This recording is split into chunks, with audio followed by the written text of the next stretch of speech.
कहानी की शुरुआत सन 1928 से होती है, जहां हमें एक आदमी को दिखाया जाता है जिसका नाम आर्थर स्पाइडरविक्स होता है, जो एक बुक लिखता है जिसमें वो फेरीज के बारे में लिखता है, जो उसके आसपास रहती हैं, और वो उन सब के बारे में लिखकर उस बुक को सील कर देता है, ताकि कोई और उसे ना पढ़ पाए। अब बुक के सील होते ही आर्थर को अपनी बात से जोर-जोर से आवाजें आने लगती है। अब यहीं से सीन शिफ्ट होता है और हमें 80 साल बाद का सीन दिखाया जाता है, जहाँ पर हेलन अपनी बेटी और अपने ट्विन्स बच्चे, जिनका नाम जारिड और साइमन होता है, उनके साथ इसी घर में शिफ्ट होती है। जारिड को अपनी मॉम के साथ रहना बिल्कुल पसंद नहीं था, लेकिन उसको नहीं पता था कि उसके पिता किसी और के साथ रहने लगे हैं। अब जारिड और साइमन नोटिस करते हैं कि इस घर के हर एक खिड़की दरवाजों पर नमक गिरा हुआ है, जो कि काफी अजीब बात होती है। एक रात जारिड को फील होता है कि जैसे दीवार के पीछे से कुछ आवाज आ रही होती है।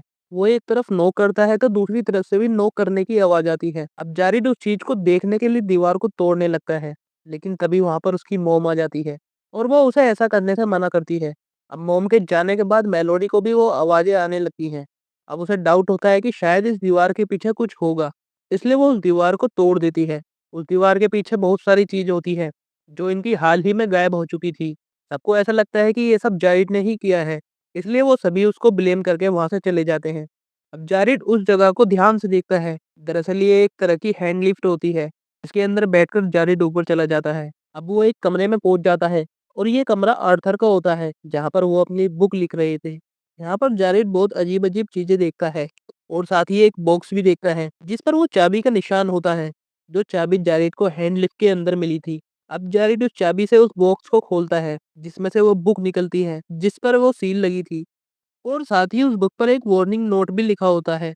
अब इससे पहले कि जारिड उसे पढ़ता, तभी से पीछे से कुछ आवाज आती है और वो पीछे जाकर देखता है तो पीछे लिखा होता है कि जारिड यहाँ से चले जाओ, और साथ ही उसकी टॉर्च भी जोर-जोर से घूमने लगती है। ये देखकर जारिड वहां से भागकर सीधा अपने भाई साइमन के पास आता है और उस सारी बात बताता है, लेकिन साइमन को लगता है कि जारिड झूठ बोल रहा है। और अब वो उस बुक के ऊपर का नोट पढ़ता है, जिसमें लिखा होता है कि इस बुक को कभी मत पढ़ना, नहीं तो तुम्हारी मौत भी हो सकती है। लेकिन जारिड इस नोट पर ज्यादा ध्यान नहीं देता और उस बुक पर जो सील लगी होती है, उस सील को जारिड खोल देता है। सील के खोलते ही वहां पर बहुत अजीब अजीब चीजें होना शुरू हो जाती हैं, लेकिन वो उन पर ज्यादा ध्यान नहीं देता और उस बुक को पढ़ने लगता है। अब जारिड उस बुक को पढ़ ही रहा होता है, तभी उसके बहन के चिल्लाने की आवाज आती है, और जब वो जाकर देखते हैं तो उसकी बहन मेलोडी के बालों को किसी ने बेड से बांध दिया था। उन्हें लगता है कि ये सब भी जारिड ने ही किया है, लेकिन उसका भाई साइमन कहता है कि जारिद तो कई घंटों से मेरे साथ ही है। अब जारिद सभी को बताने की कोशिश करता है कि हमारे आसपास बहुत से क्रीचर हैं जो ये सब कर रहे हैं, और वो उस बुक में उनकी फोटो भी दिखाता है, लेकिन कोई भी उसकी बात पर यकीन नहीं करता। और अब जारिड उन क्रीचर्स को खुद देखना चाहता था, इसलिए वो उनमें से एक क्रीचर्स को देखने के लिए हनी को कुछ खाने के साथ एक जगह पर रख देता है और बहुत देर वहीं पर इंतजार करता है, लेकिन कोई भी नहीं आता, इसलिए जारिड वहीं पर ही सो जाता है। अब जैसे ही जारिड की आँख खुलती है, तो वो देखता है कि वहाँ से थोड़ा-सा खाना गायब है और साथ ही छोटे-छोटे टुकड़े इधर-उधर पड़े हैं। और जारिड जब उन टुकड़ों का पीछा करता है, तो उसे वहाँ पर बहुत अजीब-सा चूहा दिखाई देता है, जो इंसानों की तरह बात कर सकता था। जारिड उसे देखकर बहुत डर जाता है और वो जारिड को देखकर बहुत डर जाता है। इसके बाद वो अचानक से गायब हो जाता है। जारिड उसे कहता है कि मैं तुम्हें कोई नुकसान नहीं पहुँचाऊँगा। इसके बाद जारिड कहता है कि मैं तुम्हें क्यों नहीं देख पा रहा? वो कहता है क्योंकि मैं नहीं चाहता, और जब तक मैं नहीं चाहता तुम मेरे को नहीं देख सकते। इसके बाद वो जारेड को दिखने लगता है।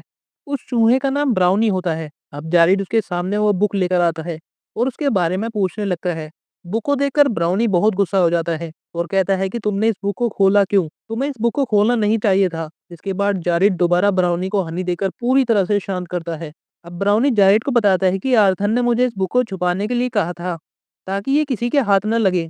मैंने इस बुक के ऊपर एक नोट भी लगाया था ताकि कोई इस बुक को खोल ना सके, लेकिन फिर भी तुमने इस बुक को खोल दिया, और अब तक तो ओगर को इसके बारे में पता भी चल गया होगा। वो किसी भी कीमत पर इस बुक को हासिल कर लेगा। अब ब्राउनी जारेड को बताता है कि तुम इस बुक को सर्कल के बाहर मत लेके जाना।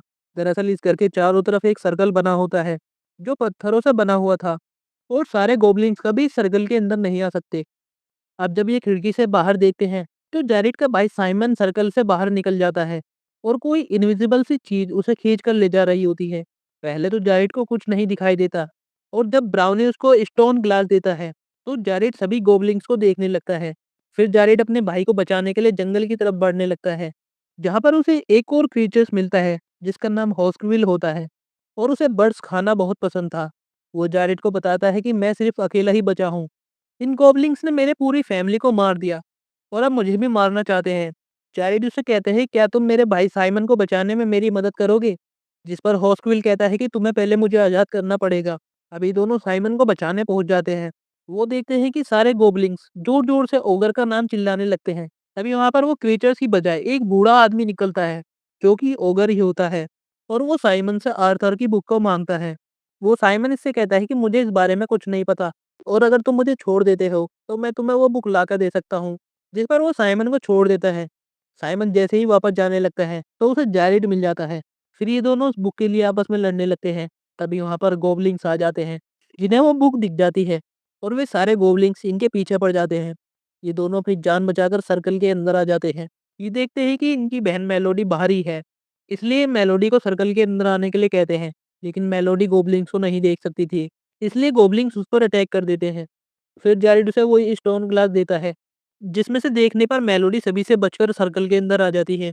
वो कहती है कि हमें इस बुक को उन्हें दे देना चाहिए, ताकि सारी प्रॉब्लम्स खत्म हो जाए। तभी वहाँ पर ब्राउनी आ जाता है, जो बहुत गुस्से में होता है। वो कहता है कि अगर इस बुक को हमने उन्हें दे दिया, तो वो सभी को मार देंगे। तभी जैरेड कहता है कि ये घर हमारी आंटी का है और उन्हें ही इनसे निकलने का कुछ रास्ता पता होगा, लेकिन वो मेंटल हॉस्पिटल में है और हमें वहाँ जाना होगा। लेकिन अगर हम सर्कल से बाहर निकले, तो सारे गोबलिन्स हमें मार देंगे। जिस पर ब्राउनी ने एक सीक्रेट रास्ता बताता है, लेकिन उससे पहले कहता है कि इस बुक को यहीं छोड़कर जाओ, ये सर्कल के अंदर ही सेफ रह सकती है। अब जैरेड उस बुक को वापस उस बॉक्स में रखकर लॉक कर देता है। अब ये लोग ब्राउनी के बताए रास्ते पर चलने लगते हैं और एक टनल के जरिए जा ही रहे होते हैं, तभी इन्हें गोबलिंग्स देख लेते हैं और इनके पीछे पड़ जाते हैं। उधर ब्राउनी देखता है कि जैरेड नकली बुक को वहीं रख गया और असली बुक अपने साथ ले गया है, जिस पर ब्राउनी बहुत गुस्सा होता है। उधर गोबलिंग्स जैरेड और उसकी बहन के पीछे पड़े होते हैं और जैरेड और मेलोडी किसी तरह से अपनी जान बचाकर टनल से बाहर आ जाते हैं और ये लोग अपनी आंटी के पास पहुंच जाते हैं, जहां पर ये देखते हैं कि घर के दरवाजों पर नमक गिरा हुआ है। पहले तो इनकी आंटी इन्हें कुछ नहीं बताती और जब ये उस बुक के बारे में बताते हैं, तो वहाँ पर सभी फ्लावर्स इनके पास आने लगते हैं। इनकी आंटी इन्हें एक कमरे में ले जाती है, जहाँ वो इन्हें बताती है कि जब मैं 8 साल की थी, तो मैंने अपने पिता को बहुत डरा हुआ देखा था, जो घर के चारों तरफ एक सर्कल बना रहे थे। मैं भी वहीं पर खेल रही थी, तभी गोबलिन्स मुझे पकड़कर ले जाने लगते हैं और मेरे पिता आर्थर आकर मुझे बचा लेते हैं। तभी वहाँ पर बहुत सारी बेरीज आती हैं और उन्हें अपने साथ ले जाती हैं और वो इस वक्त सिर्फ उन बेरीज के पास ही मिलेंगे। हमें इस बुक को बर्बाद कर देना चाहिए। तभी वहाँ पर गोबलिंग्स आ जाते हैं और जारेड से वो बुक छीनने लगते हैं। उनकी आंटी उन पर नमक फेंकती है, लेकिन वे फिर भी उस बुक के कुछ पेजेस ले जाते हैं। तभी वहाँ पर उनकी मॉम हेलेन आ जाती है और उन दोनों को अपने साथ ले जाती है। अब ओगर को पता चल जाता है कि नमक की वजह से वे घर के अंदर एंटर नहीं कर सकते। उधर हॉस्क्विल भी उनके पास आ जाता है, जिसे मेलोडी देख नहीं पा रही थी और वो समझ नहीं पाती कि जारेड किससे बात कर रहा है। तभी हॉस्क्विल उनके ऊपर थूक देता है, जिसके बाद वो हॉस्क्विल को देख सकती है और सभी गोबलिंग्स को भी। हॉस्क्विल कहता है कि अब गोबलिंग्स के पास नया प्लान है, क्योंकि मैंने ओगर से सुना था कि वो आज रात ही बुक को हासिल कर लेंगे। अब जारेड बुक खोलता है, जहाँ पर उसे ग्रिफिन के बारे में पता चलता है। फिर वो बुक में लिखे मैजिकल लाइन पढ़ता है और तभी ग्रिफिन वहाँ पर आ जाता है। वे तीनों ग्रिफिन पर सवार हो जाते हैं और ग्रिफिन उन्हें फेरीज वर्ल्ड ले जाता है, जहाँ पर इन्हें आर्थर मिलते हैं। अब ये लोग आर्थर को बुक दिखाते हैं। जैरेड कहता है कि इसके कुछ पेजेस गोबलिंग्स ले गए हैं। आर्थर कहता है कि जब तक ये बुक सर्कल में रहेगी, तब तक ये सुरक्षित रहेगी। जैरेड कहता है कि अब शायद ये सर्कल में के अंदर भी सुरक्षित नहीं रह सकती। तभी इन्हें पता चलता है कि इनकी मोम खतरे में है, इसलिए वो अपनी मोम को बचाने के लिए आ जाते हैं और अपनी मोम के कार में बैठ जाते हैं और उस कार को सर्कल के अंदर ले जाते हैं। अब वो नमक और टमाटो सॉस को इकट्ठा करने लगते हैं, क्योंकि नमक और टमाटो सॉस से वो गोबलिंग मारे जा सकते थे। अब रात को सर्कल गायब हो जाता है और सारे गोबलिंग सर्कल के अंदर आ जाते हैं और हर तरफ तोड़-फोड़ करने लगते हैं। लेकिन नमक की वजह से वे घर के अंदर नहीं आ पाते, इसलिए वो जमीन के अंदर से आने लगते हैं।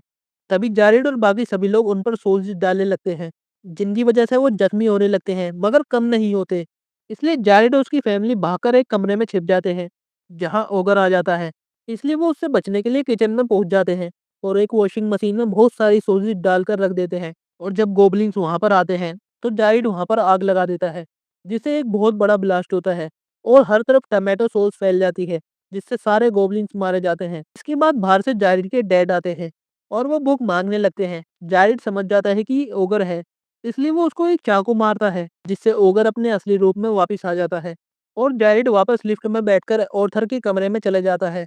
ओगर स्नेक का रूप लेकर उसका पीछा करता है। तभी वहाँ पर ब्राउनी आ जाता है, जो ऑर्थर पर अटैक कर देता है, लेकिन वो हमले में घायल हो जाता है। अब जारेड बुक को बचाने के लिए घर के टॉप पर चला जाता है और ओगर भी उसका पीछा करते हुए वहां आ जाता है, जहाँ पर जारेड का पैर फिसल जाता है और बुक हवा में उछल जाती है। ओगर उसे पकड़ने के लिए एक बर्ड का रूप लेता है और जैसे ही वो आगे बढ़ता है, हॉस्क्विल उसे पकड़कर खा जाता है, क्योंकि हॉस्क्विल को बर्ड खाना बहुत पसंद था। अब जारेड भी नीचे आ जाता है और अपनी मोम से माफी मांगता है। वो कहता है कि मैं डैड के साथ नहीं, बल्कि तुम्हारे साथ रहना चाहता हूँ। इसके बाद यहाँ पर सब कुछ ठीक हो जाता है। अब ये लोग यहाँ पर ऑर्थर की बेटी यानी अपनी आंटी को लेकर आते हैं, जिन्हें सब पागल समझ रहे थे। और तभी वहाँ पर ऑर्थर भी आ जाते हैं। ऑर्थर कहते हैं कि अब ओगर मर चुका है और अब वो पूरी तरह से सेफ है, इसलिए अब मुझे जाना होगा, क्योंकि इस दुनिया के हिसाब से मेरी उम्र 125 साल है, इसलिए मुझे यहाँ से जाना होगा। अब ऑर्थर की बेटी, जिसे वो बचपन में छोड़कर गए थे, वो अपने डैड से कहती है कि मैं भी तुम्हारे साथ जाना चाहती हूँ, क्योंकि मैं एक बार फिर से आपसे अलग नहीं होना चाहती। ऑर्थर कहते हैं कि ठीक है। इसके बाद ऑर्थर की बेटी एक बार फिर से 80 साल पीछे चली जाती है और एक छोटी-सी बच्ची बनकर अपने डैड के साथ चली जाती है और ये मूवी यहीं पर ख़त्म हो जाती है। आई होप आपको ये वीडियो अच्छी लगी होगी।